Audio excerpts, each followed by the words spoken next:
Question number 7. In a right triangle ABC with side 5 centimeter, 12 centimeter and 13 centimeter is revolved about the side 12 centimeter. 12 centimeter side के about उसको revolve कर दिया गया है. Find the volume of the solid so obtained. तो हमको volume find करना है उस सॉलिड का जो ऑब्टेन होगा. कब ऑब्टेन होगा? ट्राइंगल को 12 सेंटीमीटर वाले साइड के अबाउट रिवॉल्व करने पर. ठीक है. तो अगर हम इस क्वेश्चन को बहुत ध्यान से पढ़ रहे हैं तो इसमें कहीं भी ऐसा नहीं लिखा हुआ है कि ये कोन की जो कोन हम पढ़ रहे हैं चैप्टर एक्सरसाइज जो कर रहे हैं कि कोन का क्वेश्चन है. ठीक. समझ रहे हैं बात? क्योंकि जब हम एक्सरसाइज करते हैं बुक में तो हमको पहले से पता होता है कि हम कौन वाला एक्सरसाइज कर रहे हैं तो फॉर्मूला उसका लगेगा. लेकिन जरा सोचो कि मैं एग्जाम में बैठे हुए वहाँ पे क्वेश्चन आ जाता है तो एग्जाम में तो पूरा बुक में से पेपर जो आएगा पूरी बुक में से आएगा ना, तो वहाँ नहीं पता होता है कि चैप्टर कि ये किस फिगर का क्वेश्चन है. तो समझना, ये बात समझ जाना कि कभी भी राइट ट्रायंगल, कभी भी किसी राइट ट्रायंगल को अगर उसकी साइड के अबाउट रिवॉल्व करोगे तो हमेशा राइट सर्कुलर कोन बनता है. कैसे मैं बताता हूँ फिगर में इधर. तो पहले कुछ डिटेल लिख लेते हैं. In a right triangle ABC, in right triangle ABC, sides 5 centimeter, sides are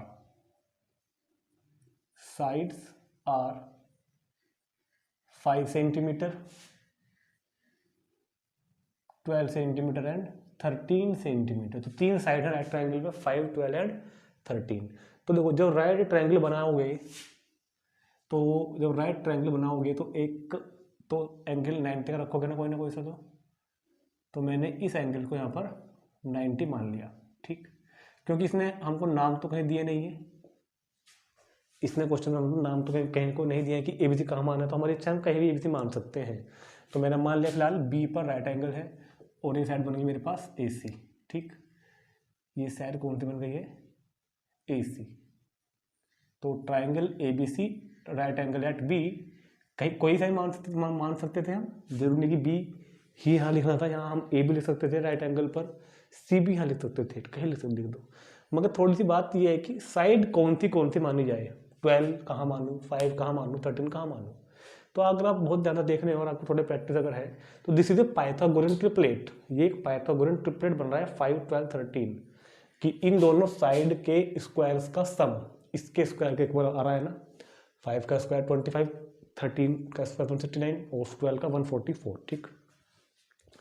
और ये आपको पता ही होगा कि राइट एंगल ट्राइंगल में 90 के अपोजिट वाली साइड होती है उसको बोलते हैं हाइपोटेनियस, और hypotenuse is the largest side in right angle triangle.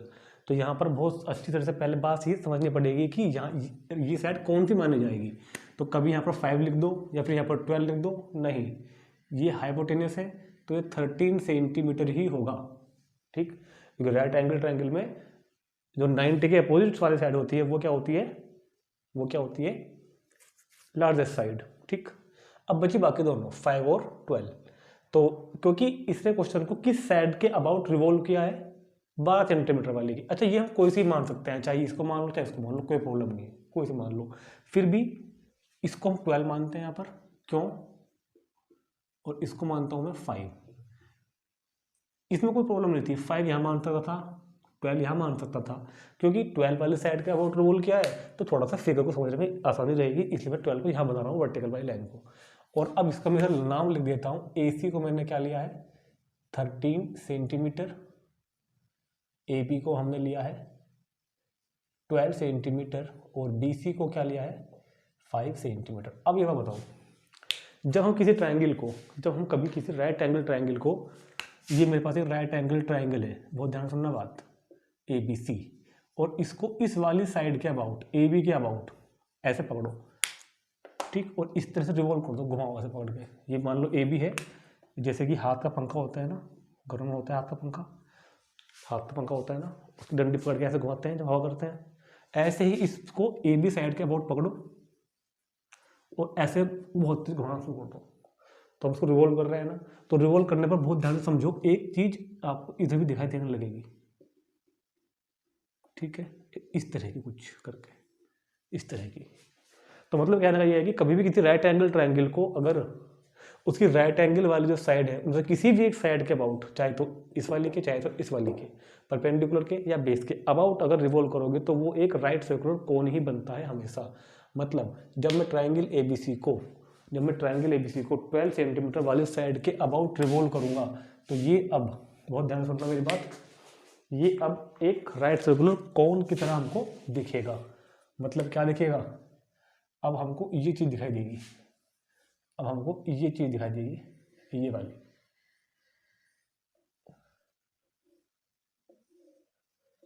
ये वाली चीज़ ए बी सी, ये 13 था, ये 12 था, ये 5 था, और ये चीज़ अब इधर भी आ गई है, तो ये 13 और ये 5, तो कहीं ना कहीं मेरे पास एक राइट सर्कुलर कोन तैयार हो गया, जिसमें अब आप समझ पा रहे होंगे, जिसमें स्लेंट हाइट एल का काम तो कर रहा है 13, हाइट एच का काम कौन करेगा 12, और रेडियस का काम कौन करेगा 5 सेंटीमीटर। देखो बहुत ध्यान से समझ में आ गई बात। तो एक राइट एंगल ट्रायंगल को जब हम इसकी ए बी यानी कि परपेंडिकुलर के अबाउट रिवॉल्व करोगे तो क्या बनेगा, राइट सर्कुलर कोन।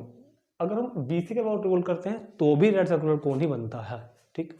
और अब मुझको करना क्या था कि a right triangle A B C with side A B 5, 12 and 13 centimetre revolve about it side 12 centimetre, find the volume of solid be obtained. तो जो सॉलिड ऑब्टेन हुआ है वो तो एक कोन है ना, तो मुझे अब इस कोन का क्या करना है, वॉल्यूम फाइंड करना है, ठीक। तो यहाँ पे एक बार लिख देते हैं, when triangle ABC is revolved, when triangle ABC revolved about side AB, then generate figure, जो फिगर बनने का आई है, देन जनरेटेड शेप, जो शेप जनरेट हुई है, then generated shape is a cone, ठीक। और मुझे इस कोन का वॉल्यूम फाइंड करना है, simple, very simple. Volume is equal to 1/3 pi r square h, volume is equal to कितना हो जाएगा, volume is equal to 1/3 pi r square h. तो v is equal to 1/3 pi into r का square कितना हो गया 5 square into h is equal to 12। देखो यहाँ पर क्या है कि पाई की वैल्यू बुक में नहीं रखी हुई है आंसर शीट में, मुझे पता है पहले से, लेकिन हम अगर चाहें ना तो पाई की वैल्यू 3.14 या पाई की वैल्यू 22.7 कुछ भी लेकर क्वेश्चन आराम से कर सकते हैं, कोई प्रॉब्लम नहीं है। लेकिन फिर भी जब आंसर मैच करना है तो आंसर इस बार आंसर को पाई में लिखा हुआ है तो कोई प्रॉब्लम नहीं है, हम भी आंसर को पाई में लिख देते हैं, पाई/3, बल्कि 3 से काट दो, तुम ऐसा कर लो, 4 बन जाएगा, ठीक। तो पाई इंटू 25 इंटू 4, तो 25 चौका 100,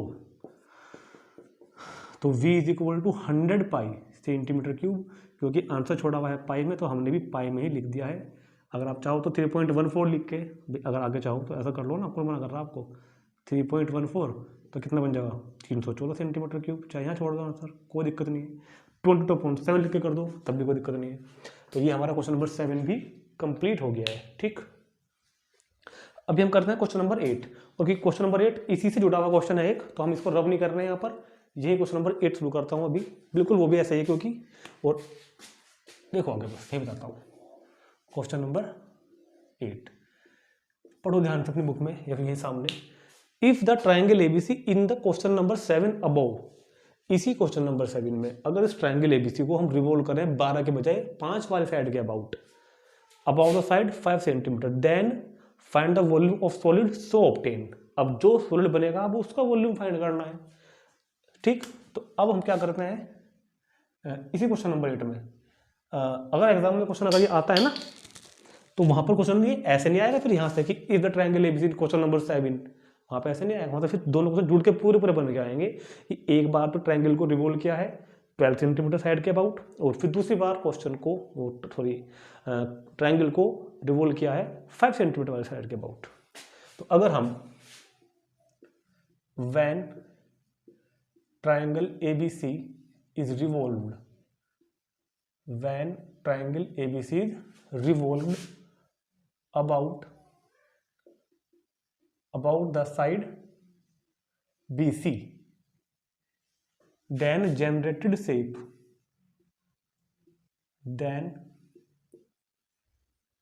जनरेटेड शेप, अब जो जनरेटेड शेप होगी is a cone with r and h. अब आर और एच क्या होंगे वो देखते हैं। अब आर और एच क्या होंगे अगर हम इसको इसके अबाउट रिवॉल्व करता हूं। अब फिर देखते हैं इधर हम, ये था मेरे पास ट्रायंगल कौन सा, ABC, बी पर क्या हो गया 90 डिग्री, 13, 12 एंड 5। अब करना है इस वाले साइड के अबाउट रिवॉल्व, इस चीज को इस लाइन के अबाउट रिवॉल्व करोगे तो अब कुछ आपको ऐसा नजर आएगा, कुछ ऐसा नजर आएगा, ठीक 12। तो अब रेडियस तो हो जाएगी 12, अब उल्टा हो जाएगा, रेडियस तो हो जाएगी इस बार 12 और इस बार हाइट हो जाएगी 5 और एल की तो हमको यहाँ जरूरत है ही नहीं, एल अगर चाहो तो 13 है, लेकिन हमको जरूरत यहाँ पर नहीं है एल की। अब इसने कहा कि इसका भी वॉल्यूम फाइंड कर दो, कोई बात नहीं भाई, ये लो। तो volume is equal to 1/3 pi r square h, तो 1/3 पाई आर स्क्वायर मतलब 12 स्क्वायर इंटू एच, तो 1/3 पाई 12 इंटू 12 इंटू 5, तो 3 4 जा 12, तो ये बन जाएगा 12 चौक 48, ठीक है 12 चौक 48, 48 गुना 5 240 पाई सेंटीमीटर क्यूब। ये इसका क्वेश्चन का आंसर आ गया 8 का, ठीक। तो 7 भी कर लिया था हमने पहले और 8 भी कर लिया इसी क्वेश्चन में। अब आगे भी कह रहा है कुछ और, find also the ratio of the volumes of the two solid obtained 7 and 8। Question number 7 में और क्वेश्चन नंबर 8 में जो दोनों वॉल्यूम हमने फाइंड किए हैं, इसको मान लेते हैं थोड़ी देर के लिए कि ये V1 है, V1 वैसे मान लेते हैं, और ये V2 है, तो इन दोनों का रेशियो भी फाइंड करना है। अब लिखोगे ratio of both volumes, ratio of both volumes यानी कि V1 upon V2 100 pi upon 240 पाई, रेशियो फाइंड करना है। पाई से पाई खत्म, 0 से 0 खत्म, तो 10/24, तो 2 से डिवाइड करो 5/12, तो दोनों का रेशियो आ गया 5:12, ठीक। दोनों का रेशियो कितना आ गया 5:12। और अब बहुत ध्यान से क्वेश्चन को उतार लो, नोट कर लो, इंपॉर्टेंट क्वेश्चन थे दोनों 7 8, ठीक है, नोट करो तुरंत। फिर देते हैं क्वेश्चन नंबर 9। क्वेश्चन नंबर 9 भी एक अपने आप में एक इंपॉर्टेंट क्वेश्चन है, इसमें एक खास बात भी है, अभी समझा रहा हूँ इधर। और इसी के साथ हमारा आज कौन का वॉल्यूम भी कंप्लीट हो जाएगा। फिर बचती है हमारे पास इस चैप्टर में एक एक्सरसाइज लास्ट की, वो हम इससे अगली वीडियो में रिकॉर्ड कर लेंगे, ठीक। तो फिलहाल क्वेश्चन नंबर 9 देखते हैं। A heap of the wheat in the form of a cone whose diameter 10.5 metre, diameter कितना है, तो ए हीप मतलब ढेर, गेहूं का ढेर, व्हीट मतलब गेहूं का ढेर लगाया हुआ है हमने, ठीक। और एक वो कौन की शेप में लगाया हुआ है, a heap of the wheat in the form of a cone whose diameter 10.5 metre and height is 3 metre. तो भाई जब डायमीटर है 10.5 तो रेडियस आर कितना होगा 10.5/2 मीटर। कितनी होगी रेडियस इसकी 10.5/2 मीटर। और इसको हम ले आते हैं पहले फ्रैक्शन में, 10.5 का पॉइंट हटाओ तो नीचे 20 आ जाएगा ना, एक 5 2 जा 10, 5 1 जा 5, 5 4 जा 20, तो ये वैल्यू आ गई आर की 21/4 metre and height is 3 metre. इसकी हाइट कितनी है, हाइट कितनी है 3 मीटर। तो जो गेहूं का जो ढेर बनाया हुआ है उसकी वो एक कोन की शेप का है कहीं ना कहीं, उसमें उसने हमको आर एच वगैरह दिए हुए हैं, ठीक है। फाइंड इट्स वॉल्यूम, इसका वॉल्यूम फाइंड कर देंगे। और फिर आगे भी कह रहा है कुछ, वो भी देखते हैं। फाइंड इट्स वॉल्यूम, तो बड़ा सिंपल क्वेश्चन दे दिया उसने, वॉल्यूम ऑफ हीप, इस हीप का volume 1/3 pi r square h, ठीक है। तो 1/3 पाई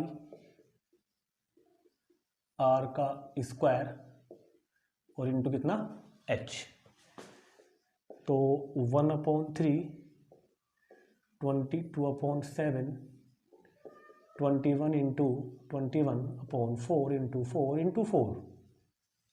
ठीक, अब देखो 7 3 जा 21, 4 से गया 4, तो कितना हो गया 22 ऊपर है, 21 भी ऊपर ही है और अपॉन में कितना है 4, डिवाइड करो 2 से 11, डिवाइड करो 2 से 2, 11 की 11 में 1, 11 2 जा 22 और 1 231/2, इतने मीटर क्यूब। और क्वेश्चन का आंसर फ्रैक्शन में आ रहा है या पॉइंट में आ रहा है, देखो तो मुझे एक बार, क्वेश्चन का आंसर आ रहा है पॉइंट में। ठीक है, क्वेश्चन का आंसर जो आ रहा है वो आ रहा है पॉइंट में, और हमने कुछ तो मिस्टेक की है क्वेश्चन में।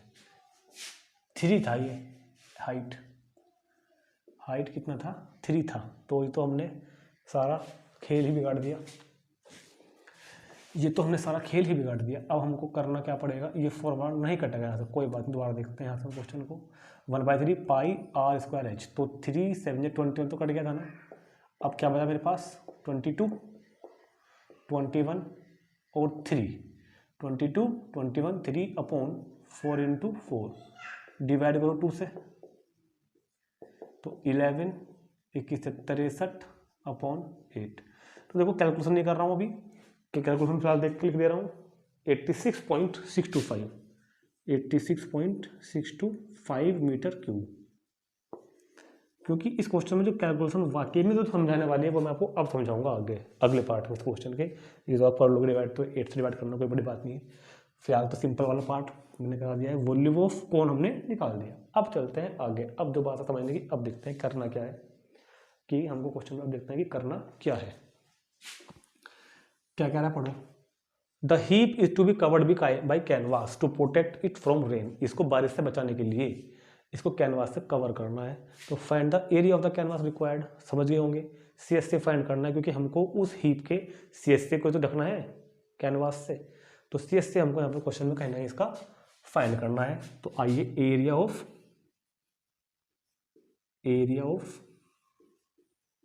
कैनवास, एरिया ऑफ कैनवास का मतलब curved surface area of cone, और curved surface area of cone के लिए पाई RL। ठीक, बल्कि ये चीज़ तो मुझको बाद में लेनी चाहिए, पहले तो मुझको किसका L निकालना पड़ेगा, क्योंकि अभी पता आ गया ना कि L चाहिएगा। तो चलो पहले L निकालते हैं, L square is equal to H square plus R square. तो H कितना है 3 स्क्वायर, और R कितना है 21/4 का स्क्वायर, तो 3 का स्क्वायर 9, 21 का स्क्वायर 441, 4 का स्क्वायर 16, तो 16 तो नीचे एलसीएम आ गया ना, 16 9 जैसे 44, 144 प्लस 441, तो L square is equal to 4 और 1 5, 4 और 4 8, 585/16। अब यार यहाँ पर आके हम फंस गए हैं, कहाँ में फंस गए हैं, L इज इक्वल टू 585/16 का स्क्वायर रूट। ठीक है, 585/16 का स्क्वायर रूट। अब हम इसका स्क्वायर रूट कैसे फाइंड करेंगे, समस्या यहाँ आती है। ऐसा क्वेश्चन 11.1 में या 2 में भी था, जिसमें लास्ट में हमको कुछ शायद 1.04 का स्क्वायर रूट की जरूरत पड़ी थी, मगर वहाँ बुक में क्वेश्चन में दिया हुआ था, गिवन था 1.02 गिवन था वहाँ पर, मगर हमको निकालना पड़ेगा। तो जब भी किसी फ्रैक्शन में स्क्वायर रूट निकालना होता है तो तरीका ये होता है कि पहले स्क्वायर रूट निकालो ऊपर वाले का, अपॉन फिर निकालो नीचे वाले का, तो नीचे वाले को तो निकल गया 4। 585 का क्या होगा बता दो, लिख दूंगा 585 का स्क्वायर रूट क्या होगा। अब 585 का स्क्वायर रूट निकालने के तरीका नंबर 1, वो सबसे आसान, दुनिया में सबसे आसान कोई तरीका नहीं है, वो है कैलकुलेटर। मोबाइल में भी है, वैसे भी है, ठीक है, मगर हमारे लिए बेकार है क्योंकि हमको तो कैलकुलेटर अलाउ नहीं है। तो चलो अब तरीका नंबर 2 क्लास 8 का, कि इसको हम क्या बोलते थे, डिवीजन मेथड से कर सकते हैं। ऐसे टेबल बनाओ एक, और फिर टेबल दो जोड़े बनाओ, टेबल चलाओ उस पर 2 to the 4 इस तरह से करके, वैसे भी कर सकते हैं, कोई प्रॉब्लम नहीं है। लेकिन मैं आपको एक तरीका बताने जा रहा हूँ, थोड़ा सा जल्दी निकाल लेंगे, टाइम बचेगा हमारा, क्योंकि स्क्वायर रूट निकालने आपको आने ही चाहिए नॉन परफेक्ट स्क्वायर नंबर्स के, क्योंकि परफेक्ट स्क्वायर नंबर के तो हमको याद भी होते हैं, फैक्टर करके निकाल सकते हैं हम लोग। तो इसका स्क्वायर रूट हम कैसे निकालेंगे समझाता हूँ अभी। फिलहाल मैं क्वेश्चन के बाद थोड़ा सा बता देता हूँ कि पहले हमने वी फाइंड किया, आराम से कर लिया। अब हमको क्या फाइंड करना है, कर्व सरफेस एरिया, पाई आर एल। पाई आर एल, पाई भी मेरे पास में है, आर भी मेरे पास में है, एल मैंने फाइंड कर रहा था एल, और एल फाइंड करने में हम कहाँ में अटक गए हैं अभी, स्क्वायर रूट फाइंड करने में। तो अब मेन मुद्दे पर आते हैं, स्क्वायर रूट फाइंड कैसे करोगे, बड़ा ध्यान से समझना। ये केवल 3-4 सेकंड का काम है, लेकिन थोड़ा समझाऊंगा ना अभी, तो थोड़ा सा टाइम लग जाएगा, तो समझते हैं ध्यान से। फिर भी स्क्वायर रूट फाइंड करने का तरीका मैंने एक शॉर्ट वीडियो बनाई हुई है उसके ऊपर, जिसका लिंक आपको इसी वीडियो के डिस्क्रिप्शन में मिल भी जाएगा, उस पर क्लिक करके एक बार बहुत अच्छी तरीके से मैंने उसमें स्क्वायर रूट फाइंड करना सिखाया हुआ है, उस पर जाकर आप देख सकते हैं कि स्क्वायर रूट कैसे फाइंड करते हैं हम लोग किसी भी नंबर का। ठीक, फिर भी यहाँ देख लेते हैं एक बार। करना क्या है कि आपको देखना है कि इस नंबर के आसपास, इसे कुछ आगे जैसे कुछ पीछे, किसी का स्क्वायर रूट आपको याद है क्या, और होने भी चाहिए, क्योंकि 1 से 30 तक तो स्क्वायर रूट याद होने ही चाहिए आपको। इस नंबर के आसपास स्क्वायर रूट किसी भी नंबर का आपको याद है क्या, सोचो सोचो सोचो सोचो, हाँ है, 576 का है, 576। 576 किसका होता है, 24 का, ठीक है ना। तो तरीका मेन ये है कि इस नंबर के आसपास जिसका भी स्क्वायर रूट याद हो, इस नंबर के आसपास जिसका भी स्क्वायर रूट याद हो, इसको आप ऐसे लिख लो 576, और अब प्लस कितना करना पड़ेगा पूरा करने के लिए, 576 में कितना प्लस करना पड़ेगा, 9। इसको इस तरह लिख लेना बस आप एक बार। अगर ये मान लो कि हम घटा के भी लिख सकते थे इसको, यहाँ पर माइनस भी आ सकता था भाई, अगर हमको स्क्वायर रूट इससे आगे का याद होता, उसके लिए तो खैर आपको वीडियो जाकर देख लेना, लिख के जाकर डिस्क्रिप्शन में से एक बार। फिर मैं यहाँ समझा रहा हूँ, इसको क्या लिख लिया मैंने 576 + 9, क्योंकि मुझे इसके नज़दीक इसका नंबर याद मिला स्क्वायर रूट। अब करना यह है, बहुत ध्यान सुनना, अब करना यह है कि पहले आप इसका स्क्वायर रूट लिख देना, पहला किसका स्क्वायर रूट लिख देना। अब इस नंबर को ऐसा का ऐसे ही उतार लेना, और अपॉन में इसका डबल लिख देना, और ये निकल गया, बस काम खत्म।